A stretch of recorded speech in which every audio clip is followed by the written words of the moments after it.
কক্সবাজার যাবো আর sea food try করবো না তা কি আর হয়? So guys welcome back to my channel. এটা আমার ফার্স্ট ডে ছিল কক্সবাজারে। সো এখানে আম দেখতে পেলাম আমি কক্সবাজার গিয়ে এই অসময়ে। তারপর সকালে আমরা যেহেতু 8টায় পৌঁছেছিলাম, সো আমরা এখানে নাস্তা করে নিয়েছিলাম। আর বিশ্বাস করেন এই নাস্তাটা একদমই ভালো ছিল না। এটা যদি চায়ের কালার হয়, চা কি আর মজা হয় বলেন? তো যাই হোক, আমরা এটা স্যাক্রিফাইস করে চলে গেলাম হচ্ছে জুতা কিনতে। যেহেতু বিচে যাব, আমাদের জুতাটা অনেক ইম্পর্টেন্ট ছিল। আমরা বাসা থেকে নিয়ে যাইনি, ভেবেছিলাম ওখান থেকে কিনবো। সেখানে হচ্ছে আমরা জুতা দেখছিলাম সবাই মিলে। আর এখানে অনেক টাইপের জুতা আছে। সো আমি হচ্ছে এখানে একটা জুতা দেখছিলাম, অনেক টাইপের জুতা ছিল এখানে। আর এগুলার দাম উনি চাচ্ছিল 500 করে, তারপরে 400, মানে বিভিন্ন টাইপের আছে। আপনার কেমন চাচ্ছেন সেটা হচ্ছে বিষয়। আমরা সবাই যে জুতা ট্রাই করছিলাম এক এক করে। তো আমার পায়ের সাইজ একটু বড় দেখে আমার একটু বড় সাইজের লাগতো জুতা। পরে যে আমি যেটাতে হাত দিয়ে রেখেছি এটাই আমার পছন্দ হয়েছে, আর এটা আমার পায়ে ভালো লাগছিল। তো আমি হচ্ছে এটাই নিলাম। আর এটা একটা হিল টাইপের যেহেতু ছিল, সো এটাতে আমার বালুতে হাঁটতে অনেক বেশি সুবিধা হবে এই চিন্তা করে আমি এটা নিয়েছিলাম। অ্যান্ড ট্রাস্ট মি, এটা আমাকে যে কি হেল্প করেছে। আমি পুরো কক্সবাজারে এই জুতা পরে হেঁটেছি আর খুবই আরাম পেয়েছিলাম। আর যাই হোক, এখানে আয়রার জুতা কেনা হচ্ছিল যেহেতু বাচ্চারাও বিচে যাবে। পরে আমরা কেনাকাটা মানে করতে করতে দেখলাম যে আয়রা রাফিদ অলরেডি বালু দিয়ে খেলছে।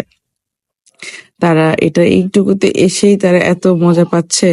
আর মনে করেছিল যে আমি ওকে বকা দিব, তাই সে দাঁড়িয়ে গিয়েছে। পরে দেখি না, সে খুব খুশি হচ্ছে যে আমি তাকে কিছুই বলছি না। এই যে আমরা সবাই এখন এই জুতাটাই ট্রাই করছিলাম যে এইটাই নিব আমরা। পরে আনিকা আনিসের এটা পছন্দ হয়নি, সো তারা নেয়নি। তাদের খুব স্ট্রাগল করতে হয়েছে। আরেকজন টুপি ট্রাই করছে। পরে আমরা হচ্ছে জুতা কিনে হচ্ছে বিচে চলে গেলাম। আর বিচে গিয়ে হচ্ছে পা ভিজালাম। আর এটার ফিলিংস আসলে সবাই জানে যে যখন প্রথম প্রথম বিচে যেয়ে পা ভিজানো হয় অনেক মজাই লাগে। সো ওখানে গিয়েছিলাম, আর আমাদের প্রথম প্রথম অনেক ঠান্ডা লাগছিল। পরে এই মনে করি যে সাগরের পানি অনেক বেশি ঠান্ডা হবে, বাট না, মোটামুটি ঠান্ডা ছিল। এই যে আমরা আর আনিকা আনিসের হচ্ছে প্রথম কক্সবাজারে আসা, সো ওরা অনেক এক্সাইটেড ছিল মাসাল্লাহ। আর এখানে হচ্ছে আমরা সবাই আছি ফ্যামিলির একসাথে হচ্ছে বিচে ভেজা ট্রাই করছি। আর যেহেতু আমাদের হচ্ছে চেক ইন টাইম হচ্ছে 2টায়, আমরা এর আগেই চলে এসেছি 8টায়। সো এই টাইমটুকু আমাদের হচ্ছে এই বিচের মধ্যে কাটাবো বলে আমরা এসেছি। আমরা এখানে 3 কাজিন মিলে হচ্ছে খেলা করছিলাম। Ayra was so much excited যে বিচের দিকে তাকিয়ে আছে। তার বড় কথা হচ্ছে সে হচ্ছে পানিকেও ভয় পাচ্ছিল, মানে তারপর আমাদের দিকে তাকাচ্ছে। সে তো এসে একটা হচ্ছে বাবলসের নিয়ে নিল। এই যে দুইজন মিলে কি অবস্থা করছে, খুবই এক্সাইটেড। এখন পানি আসলে আরো বেশি এক্সাইটেড হয়ে যায়। আয়রা তো বুঝতেই পারতেছিল না কি কারণে এত ভিজতেছিল। যাই হোক, পরে আমরা একটু শামুক কুড়ালাম। আর একজন পাথর নিয়ে আসছে কুড়িয়ে, মানে পাথরের বিজনেস করবে। যাই হোক, সো আমরা ভিজে টিজে হচ্ছে 1টা বাজে রুম পেয়ে যাই। কিন্তু আমাদের হচ্ছে রুম বুকিং করাটা একটু মিস্টেক হয়েছে। কক্সবাজার গেলে যদি বারান্দা না থাকে তাহলে যে ভিজে জামা কাপড় রোদে দিব সেটার জায়গা নাই। আমরা উঠেছিলাম মোশন প্যারাডাইসে, কিন্তু পার্সোনালি বলবো যে আমার একদমই পছন্দ হয়নি। হয়তো ওশান প্যারাডাইসে অনেক হাইপ পাওয়া অথবা 5 স্টার দেখে অনেকে ইয়ে করে যায়, কিন্তু আমার কাছে পার্সোনালি ভালো লাগেনি। এটা তো আমার কাছে মনে হচ্ছে আমি যে কক্স স্টোরিতে 2বার ছিলাম ওইটা বেস্ট ছিল। সো ওরা এখানে কমপ্লিমেন্টারি কফি টফি দিল, আমি আপনাদেরকে একটা রুম ট্যুর দিলাম।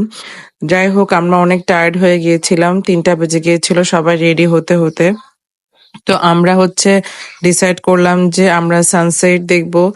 তো সানসেট দেখতে হলে আমরা চাচ্ছিলাম যে মেরিন ড্রাইভ রোডের দিকে যাব। তো ওর ডিসিশনটা আসলে আমাদের একটু ভুল হয়েছে, বিকজ আমাদেরকে খাওয়া দাওয়া করে নেওয়া উচিত ছিল।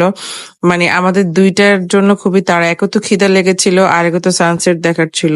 সানসেট প্রায় পড়েই যাচ্ছিল, দৌড় দিলাম আমরা সবাই। আর এখানে যেতে 1 ঘন্টা 10 মিনিট এর মতোই সময় লাগে। পরে আমরা এই যে যাচ্ছিলাম মেরিন ড্রাইভের যে ব্রিজটা থাকে ওখানে, ওই যে সেই ব্রিজের উপর দিয়ে যাচ্ছিলাম। আর পানিগুলা খুব মানে ব্লু ব্লু ছিল। তো যাক, পালঙ্কিতে আমরা লাস্ট পর্যন্ত পৌঁছালাম। আর পালঙ্কি আসলে অনেক একটা ভালো রেস্টুরেন্ট, আমি অবশ্যই সবাইকে রেকমেন্ড করব।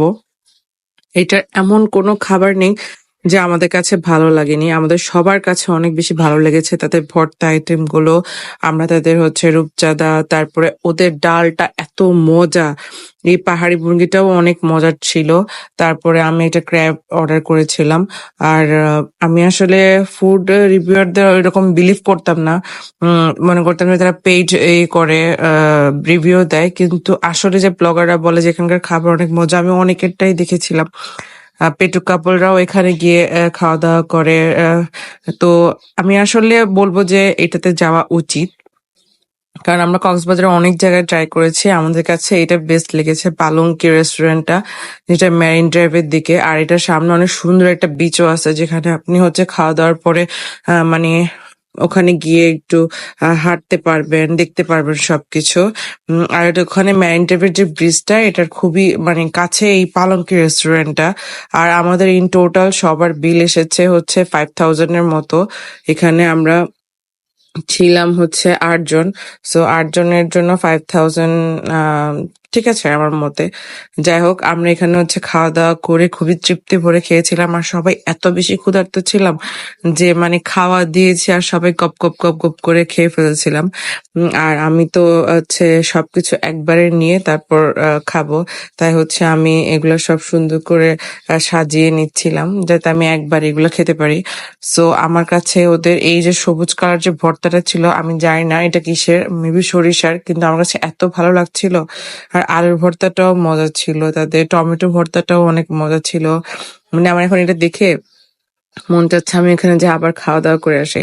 যাই হোক, এখানে আমাদের খাওয়া দাওয়া শেষে আমরা চলে গেলাম সানসেট দেখতে, যেহেতু বিচটা ওখানে কাছেই ছিল। সো আমরা ওদের এখানেই নেমে গেলাম। পরে রুদ্র ভাইয়া, তারপরে হচ্ছে আফনান, ওরা হচ্ছে এই গাড়িটাতে উঠলো। ওরা এখানে মানে কিছুক্ষণ থাকলাম আমরা, তারপর আমরা হোটেলে ব্যাক করলাম। আশা করি আমার ব্লগগুলো আপনাদের কাছে ভালো লেগেছে। আর যদি ভালো লেগে থাকে প্লিজ সাবস্ক্রাইব করবেন, লাইক করবেন, আপনাদের মতামত জানাবেন। আর আমার আরো কিছু ব্লগ আসবে কক্সবাজার নিয়ে, আর অবশ্যই এবারকার এক্সপিরিয়েন্স গুলো আপনাদের সাথে শেয়ার করব। That's all for today. Thanks for watching.